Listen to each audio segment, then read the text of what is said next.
Corona की दूसरी लहर के कहर के बाद राज्य सरकारी अलर्ट पर हैं। कोरोना के मामले घट रहे हैं, लेकिन ढील देने में राज्य जल्दबाजी नहीं दिखा रहे।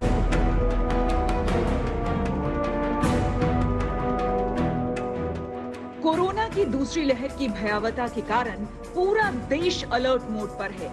कोरोना के नए मामले कम भी हो रहे हैं, लेकिन पाबंदी में छूट को लेकर राज्य चौकस है। यूपी में कोरोना के मामले लगातार नीचे जा रहे हैं। दूसरी लहर में पहली बार केस 2000 के नीचे आ गए। योगी सरकार अब अनलॉक की ओर तो बढ़ रही है, लेकिन उन जिलों में सख्ती बनी रहेगी जहां कोरोना के केस ज्यादा हैं। 600 से ज्यादा एक्टिव केस वाले 20 शहरों में छूट नहीं। 20 शहरों में जारी रहेगा कोरोना कर्फ्यू। बाकी शहरों में सिर्फ वीकेंड लॉकडाउन। कंटेनमेंट जोन को छोड़कर बाकी जगह सुबह 7 बजे से शाम 7 बजे तक खुली रहेंगी दुकानें। अभी भी एक्टिव केस 600 से ज्यादा हैं। उन जनपदों में अभी कोरोना कर्फ्यू हम लागू रखेंगे।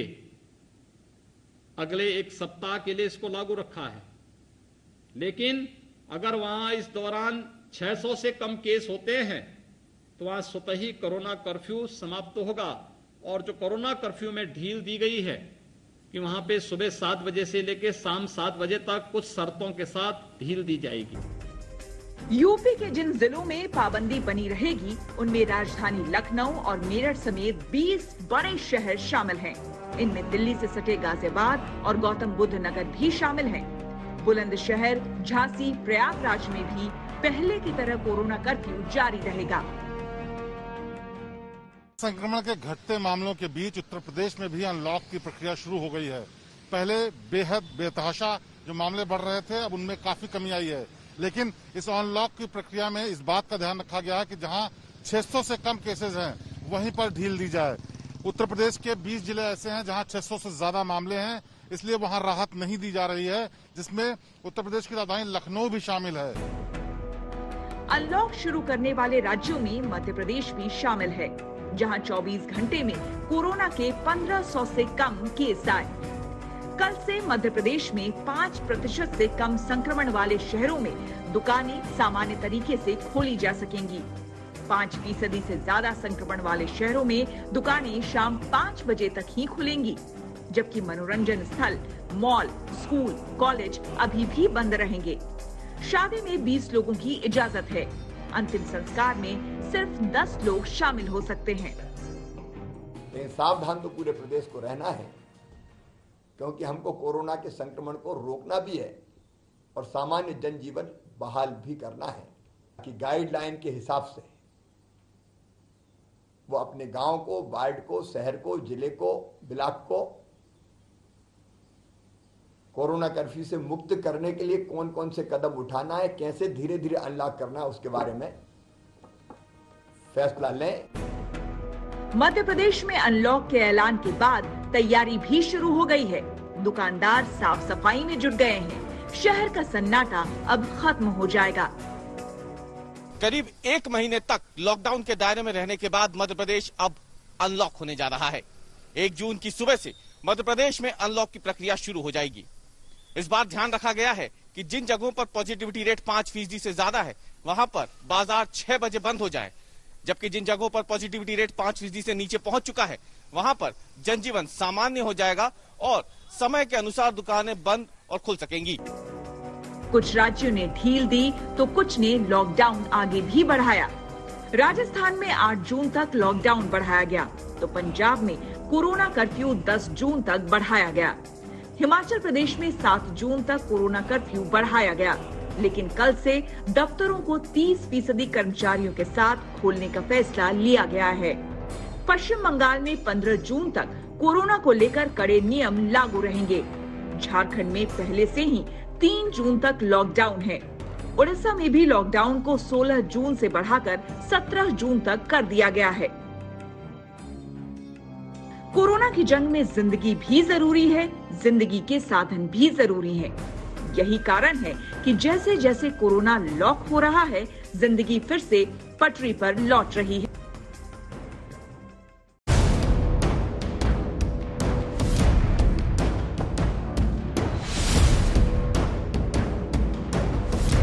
दूसरी लहर में कोरोना लॉक होता दिखा तो दिल्ली अनलॉक होने लगी। आज से फैक्ट्रियों के शटर फिर से उठ गए, फिर से मशीनें चलने लगी, फिर से राजधानी के इंडस्ट्रियल एरिया में शोर शराबा शुरू हो गया। लॉकडाउन में जो कामगार घर लौट गए थे वो फिर से काम पर लौटने लगे। लगभग 1.5 महीने के लॉकडाउन के बाद राजधानी दिल्ली आज से अनलॉक होना शुरू हो चुकी है। तमाम कंस्ट्रक्शन साइट्स पर मजदूरों के आने का सिलसिला भी शुरू हो गया है। इस वक्त हम मौजूद हैं प्रीत विहार इलाके में। 1.5 महीने का लॉकडाउन एक बड़ी राहत, कंस्ट्रक्शन साइट्स जो हैं वो अब शुरू हो गई हैं। कितनी राहत मानते हैं? सर देखो, राहत तो है, देखो काम शुरू हुआ एक बहुत बड़ी बात है, लेकिन जब तक दुकानें नहीं खुलेंगी तब तक राहत, पूर्ण रूप से राहत तभी मिल पाएगी जब दुकानें खुलेंगी। क्यों? दुकानें कौन सी? क्या आपको किस चीज़ की दिक्कतें जो हैं वो? सिर्फ जो कंस्ट्रक्शन से रिलेटेड शॉप से खुल जाए, बेशक एक शॉर्ट पीरियड में, एक कम टाइम में भी खुल जाए तो उससे भी राहत मिलेगी। रॉ मटेरियल मिल जाएगा? जी जी, रॉ मटेरियल। और सुबह से ही जब तमाम ठेकेदार और मजदूर भी पहुंचना शुरू हुए हैं, ये बताइए कि राहत मानते हैं? काम धंधा शुरू हो चुका है, 1.5 महीने बाद लेबर को भी पूरा मैनेज करना पड़ रहा था, कितनी राहत? सर राहत तो मिली है, लेकिन दुकान नहीं खुली है तो माल ही नहीं आ पा रहा, तो काम कहाँ से होगा? निर्माण कार्य तो हो नहीं पाएगा, आगे वही हाल रहेगा। दिल्ली की केजरीवाल सरकार ने आज से अनलॉक प्रक्रिया शुरू की है। पहले चरण में फैक्ट्रियों के साथ साथ कंस्ट्रक्शन के काम को मंजूरी मिली है, लेकिन बाकी पाबंदियां 7 जून तक बनी रहेगी। मेट्रो भी 1 हफ्ते और बंद ही रहेगी।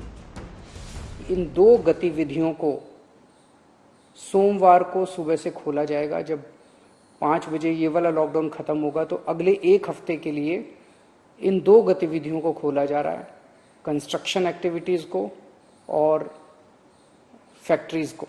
कहीं ऐसा ना हो कि लोग कोरोना से तो बच जाएं लेकिन भूखमरी से लोग मर जाएं।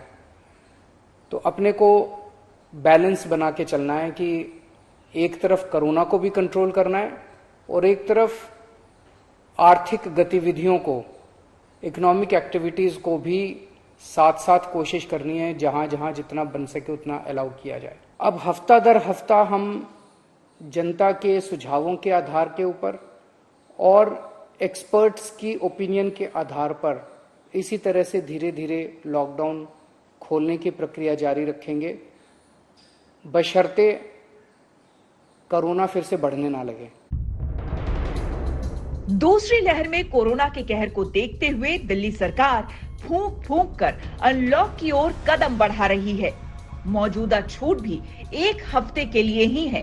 अगर कोरोना के मामले में इजाफा हुआ तो इस फैसले पर फिर से विचार किया जाएगा। शर्तों के साथ छूट तो दी गई, लेकिन लॉकडाउन की सख्ती भी बनी रहेगी। लॉकडाउन में मैन्युफैक्चरिंग यूनिट, प्रोडक्शन यूनिट और कंस्ट्रक्शन साइट्स पर काम करने वालों को आवाजाही के लिए ई पास लेने होंगे।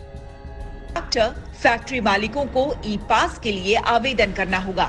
फैक्ट्रियों और कंस्ट्रक्शन साइट पर भी बिना कोरोना के लक्षण वाले कर्मचारियों और मजदूरों को ही अनुमति होगी। सोशल डिस्टेंसिंग बनी रहे, इसका भी ख्याल रखना होगा। दिल्ली के कारोबारियों को उम्मीद थी कि पहले चरण में बाजार भी खुलेंगे, लेकिन ऐसा नहीं हुआ। पहले की तरह सिर्फ जरूरी सामानों की दुकानों को ही छूट दी गई है। अब सवाल उठ रहे हैं कि कंस्ट्रक्शन का काम जारी रहेगा, लेकिन इसके सामान कहां से आएंगे, क्योंकि हार्डवेयर की दुकानों को मंजूरी नहीं दी गई है। मेरा काम पत्थर घिसाई का है और मेरे अंदर में 6-7 लेबर मजदूर काम कर रहे हैं और मैं आया था बाबूजी के पास काम के लिए। अब ये कह रहे हैं कि आगे से दुकान ही नहीं खुली है, मैं पत्थर कहाँ से ला के दूँ, तुझे सामान कहाँ से ला के दूँ। इस वजह से हमारे लेबर मजदूर सारे आगे 1-1.5 महीने से खाली पड़े हुए हैं। अब फिर खाली बैठे रहेंगे जब तक दुकान नहीं खुलेगी, तो ना हमें आगे से पैसा मिलेगा और मैं ना इनको पैसे दे पाऊंगा। दिल्ली में 20 अप्रैल से ही लॉकडाउन है। इस लॉकडाउन में राजधानी को रोज करीब 600 करोड़ की चपत लगी। रोज खाने कमाने वालों का हाल भी बेहाल रहा। प्रवासी मजदूरों को भी घर लौटना पड़ा। 19 अप्रैल से 14 मई के बीच ही 8 लाख से ज्यादा मजदूर पलायन कर गए। दिल्ली में 20 अप्रैल से लॉकडाउन लगा, तब हालात बेहद ही खराब थे। 20 अप्रैल को राजधानी में 24 घंटे में 28,395 केस आए थे। हर तरफ त्राहिमाम था। अस्पतालों में बेड नहीं थे। ऑक्सीजन के लिए मारामारी मची थी। पता नहीं था कि कब कौन चला जाए। अब जब अनलॉक की प्रक्रिया शुरू हुई है तो दिल्ली में 24 घंटे में 946 केस आए, जो 69 दिन बाद सबसे कम है। महामारी से मौत में भी कमी आई है। दिल्ली में एक दिन में 78 लोगों की जान गई, जो 47 दिन में सबसे कम है। और तो और एक्टिव मरीजों की संख्या भी घटकर 12,100 तक आ गई है, जो 58 दिन में सबसे कम है। उम्मीद है कि ये सिलसिला जारी रहेगा। कोरोना राजधानी से पूरी तरह खत्म होगा और दिल्ली पहले की तरह गुलजार होगी। सन्नाटा खत्म होगा, सड़कों पर बहार होगी। ये एक राहत जरूर मिली है, लेकिन एक परेशानी भी जो है वो तमाम कंस्ट्रक्शन साइट्स पर जो बिल्डर्स हैं उनके लिए ये भी परेशानी है कि वो चाहते हैं कि सरकार जल्दी से जल्दी रॉ मटेरियल्स की शॉप्स भी खोले, ताकि कंस्ट्रक्शन वर्क को जो इजाज़त मिली है वो आगे भी तेजी से काम बढ़ सके। कैमरा पर्सन नासिर खान के साथ सुशांत मेहरा, दिल्ली आज तक।